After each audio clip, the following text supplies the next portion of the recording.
সবাই কেমন আছেন? আশা করি সবাই ভালো আছেন। আসলে গরিব মানুষ হইলে যা হয় আর কি জীবনে, বা কপালে লেখা থাকতে যা হয় আর কি। তো এই যে হইলো এইখানে গরম ভাত আর হইলো মাছের তেল, মানে মাছ ভাজার পরে যেই তেলগুলো থাকে সেই তেলগুলো আমি নিয়ে আসছি এখানে। দেখা যায় কিনা আমি জানি না, তারপর আমি দেখানোর চেষ্টা করলাম। তো আজকে দুপুরে হইলো এই যে মাছ ভাজা দুইটা আর হইলো একটা টমেটোর মানে সালাদ করে নিছি আমি। তো আজকে হইলো দুপুরে এইটাই খাবার আমার। হ্যাঁ, তো এই জন্য বললাম গরিব মানুষ হলে যা হয় আর কি, কারণ ঘরের ভিতরে এতটা বাজার সদাই নাই, এই কারণে। আর সাজিদের বাবার এতটা ইনকামও নাই এখন, কারণ গাড়ি নষ্ট, এই কারণে বাজার সদাই এতটা করতে পারে না।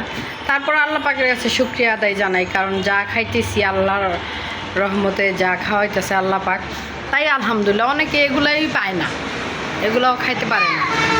তো সেই ক্ষেত্রে আলহামদুলিল্লাহ ভালো আছি, ভালো থাকতেছি, পড়তেছি, খাইতেছি।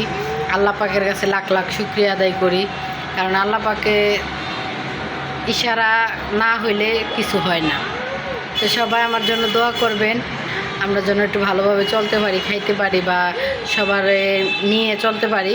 তো সবাই ভালো থাকবেন, সুস্থ থাকবেন, আমার ব্লগ ভিডিওটা দেখার চেষ্টা করবেন।